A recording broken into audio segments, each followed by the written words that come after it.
right here. What an awesome pass through the slot, onto the stick of Batherson. Kachuk in tight up, let's get going, scores! Brady Kachuk wins it in overtime for Ottawa.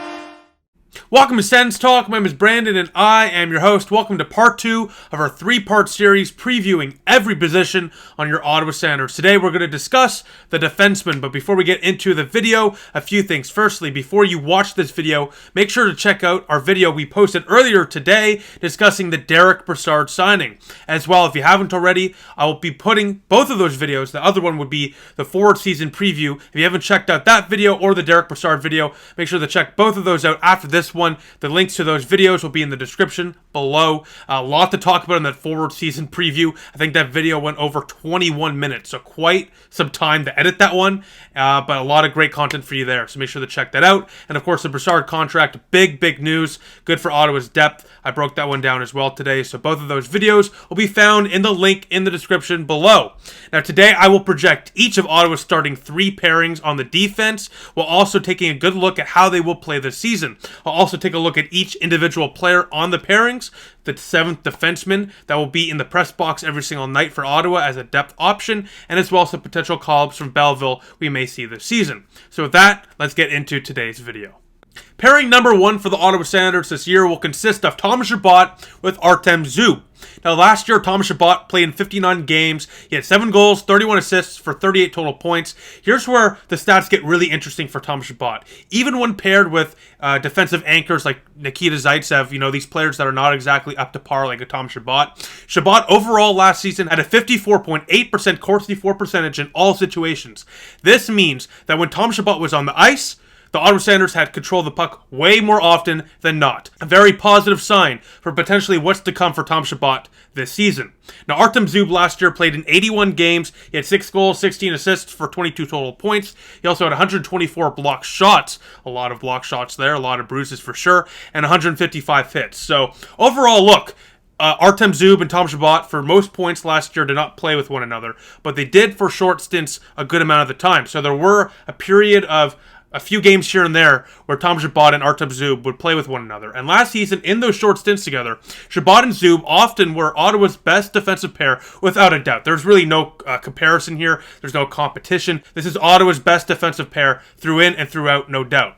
These two last year had positive ratings in shot for and against while on the ice at +7, and had positive ratings in goals for and against while on the ice as well at +2.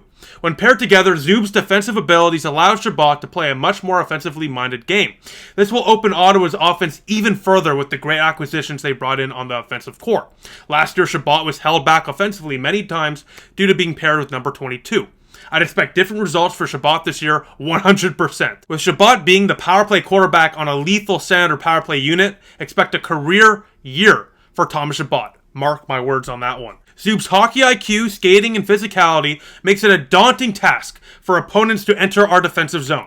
He's also very good at forcing opponents away from the middle of the zone, middle of the ice, towards the boards, away from where the action is. He's easily our best defensive defenseman, and he needs a contract extension. Pure Dorian, if you're watching this for whatever reason, sign Artem Zub. Please sign Artem Zub. So overall, I think this defensive pairing will be Ottawa's best they've iced in many years, frankly. And I think the two together can make some magic happen. Chabot offensively, I think, is going to explode. And Zub has a bit of offense to give too. So overall, they can play a solid two-way game. Zub will handle more of the defensive abilities. Chabot will handle more of the offensive abilities. I think together they are primed to have a breakout season, both of them, career years. So let's see it. I'm so excited. Let's get to the second pairing right now. Our second pairing will consist of Jake Sanderson with Travis Hamonic. Now, last year, Jake Sanderson played in 23 games in the NCAA, compiling 8 goals, 18 assists for 26 total points. Now, last year, Hamonic between Ottawa and Vancouver, remember, we acquired Hamonic midway through the season last year for a third-round pick. He played in 43 games played, compiling 4 goals, 6 assists for 10 total points. Now, this is a very interesting pairing, primarily because Jake Sanderson is our top prospect, no doubt about it, and frankly, he's one of the better prospects in general in the National Hockey League. So, this is very interesting primarily because of that, and especially because he's coming off of a major hand injury. Look, Jake Sanderson didn't play any pro games last year after, the NCAA season was over because of his hand injury. So this is going to be the first games of pro hockey he's going to ever play. It's going to be in the National Hockey League and in a top 4 role. So not easy, but you know what? This is exactly why, especially coming off of a major hand injury and not having any pro experience, Sanderson this year needs a partner that can help insulate him to allow him to play his style of hockey.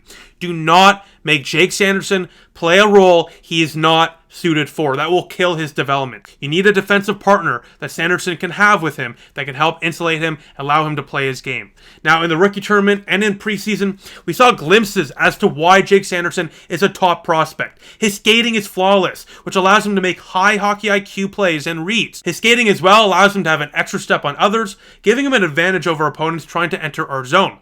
He often as well nullifies any open ice available thanks to these traits. Sanderson as well is a fantastic passer, making him one of the better two-way defensemen in terms of prospects in the National Hockey League. And more likely than not, we will be seeing Jake Sanderson be the quarterback on the second power play unit for the Ottawa Senators.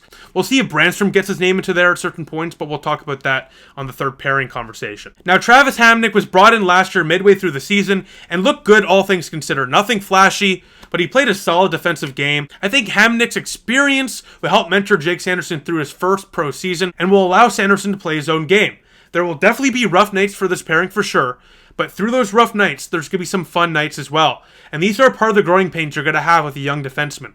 So it might be an up and down year for this pairing, but I'm very excited to see how Jake Sanderson performs and how the two mesh with one another. Now let's take a look at the third pairing. For Ottawa's third and final pairing for this season, it's going to be Nick Holden with Erik Brandstrom. Now last year, Erik Brandstrom played in 53 games, compiling 14 points with no goals. But on a positive note, Erik Brandstrom had a 53.4% Corsi for percentage in all situations last year, which means way more often than not, when Brandstrom was on the ice, the Ottawa Senators had control of the puck, which is a very, very encouraging stat, especially with Brandstrom being often paired on the third defensive pairing or with guys like Zaitsev. Basically what I'm trying to say is Brandstrom more often than not last year was paired in not exactly the best situations, but there were times where he was paired with a guy like Artem Zub and he excelled. He looked fantastic. So I think there's still a lot of potential left in Erik Brandstrom. Now Nick Holden, safety first, remember. Nick Holden, 76 games played last year, 5 goals, 14 assists for 19 total points, 112 blocks, 115 hits. Mr. Safety First is quite the veteran defensive defenseman. For a third pairing, this pairing has lots of potential for Ottawa this season, and that is primarily because of Erik Brandstrom. Brandstrom is on a 1-year prove-it contract, and he's playing to prove why he should remain with Ottawa long-term. In preseason, Brandstrom's defensive positioning and physicality was vastly improved, and he quietly stole any chance of Zaitsev reclaiming a starting role on this team. Thanks to Brandstrom's passing abilities, we might even see him on the power play at some point this year as well if Jake Sanderson is struggling. It's really great, frankly, that Ottawa has a puck-moving defenseman on each of their defensive pairings. It has not been like that for quite some time. So Ottawa is definitely going to be able to move the puck very, very rapidly. They're going to have good puck possession because of these puck-moving abilities, and the offense, of course, should flourish too. Now Holden, there's not much to say. He's a steady and reliable veteran defenseman. Nothing flashy, but he gets the job done. Safety first, of course, as you all know. And overall, look, this pairing, it's not going to wow you, but Erik Brandstrom is a former top prospect. He has something to prove. He has a chip on his shoulder. And hey, you know what? Maybe he breaks out, getting an opportunity here on the third pairing, starting for the Ottawa Senators. Maybe he takes his role and runs with it. And hey, you know what? Maybe he even gets some power play time. So, I would expect this pairing to just shut down the opponents. Nothing flashy, but hey, if there's going to be something flashy, it's going to be because of Erik Brandstrom. So, solid third pairing, solid top 6 overall. Now let's take a look at the depth and, of course, some potential call-ups from Belleville.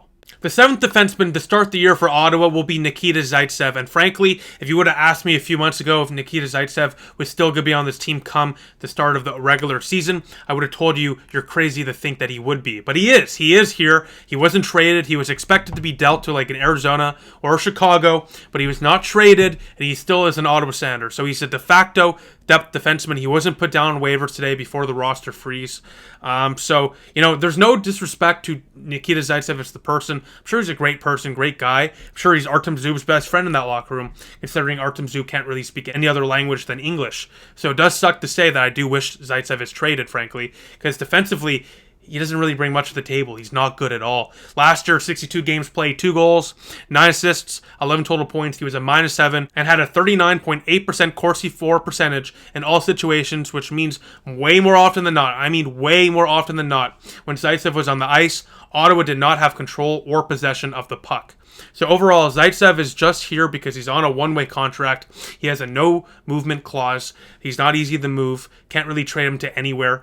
So Ottawa's kind of just stuck with him, and he's a solid NHL guy in the fact that if you put him in a sheltered third pairing role for 1/3 of the year, maybe he'd be okay. But if he's a regular starting defenseman on your team, you got issues defensively, no doubt. Last year, he was the main catalyst for Ottawa's defensive errors, and if he's starting at any point this year for long periods of time, Ottawa no doubt will struggle. So I don't even know if Zaitsev will be an Ottawa Senator by the end of the year. It's been rumored that he's selling his house. I don't know what that means, if he's moving to another house in Ottawa or he's preparing for a move. I don't know. It's just a rumor. But the point is this: I don't think Zaitsev is an Ottawa Senator for much longer, and I think for now he's just going to be a depth in the press box, and we'll see where it goes from there. Now lastly, before I wrap up today's video, let's take a look at some potential call-ups from Belleville that we might see throughout the year.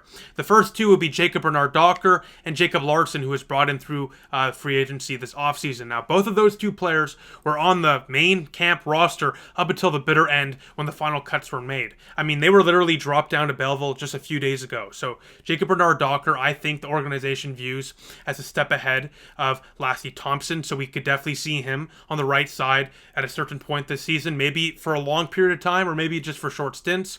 But Jacob Bernard-Docker, I would definitely assume is going to be at some point in the National Hockey League next year. Jacob Larson was brought in free agency, a former first-round pick, has a lot of NHL experience. And if Ottawa was dealing with an emergency where a Shabbat, a Zub, or any other defenseman goes down, God forbid, last minute, and they need an emergency call-up, Jacob Larson's a solid option to fill in for a game or two. Has good NHL experience and can definitely fill in and play a solid game. Lassie Thompson and Max Gannett will round out the other call-ups I have listed here. Lassie Thompson, who I view still as an NHL-ready defenseman, is going to get some more time in Belleville on a stacked Belleville team, to be honest with you. So more development in the AHL never hurts for a defenseman, but I definitely could see Lassie Thompson at some point getting called up. And Max Gannett, I mean, he impressed me and many others I found on Twitter, especially in the preseason. He had a good season in his final year in junior. I'm excited to see how he does in the Belleville, but I definitely could see him getting a game or two, just like they did with Igor Sokolov and other prospects like Philip Duhou last season, just to give him a bit of a taste of what the National Hockey League is. So that's my call-ups. JBD and Larson are probably the primary call-ups. Thompson would be the secondary, and Gannett's more of a long shot 1 or 2 game filler just to give him a taste. But besides that, let me know what you think in the comment section down below. Do you agree or disagree with my pairings? Let me know in the comment section. I always love hearing your opinions. Comment. I'll make sure to respond as usual. Besides that, thank you all for watching. I'll see you on Wednesday for the goaltending season preview video, and then on Thursday is the Ottawa Senators regular season kickoff against the Buffalo Sabres. So lots to come, lots to follow. I'll see you soon. Go Sens, go.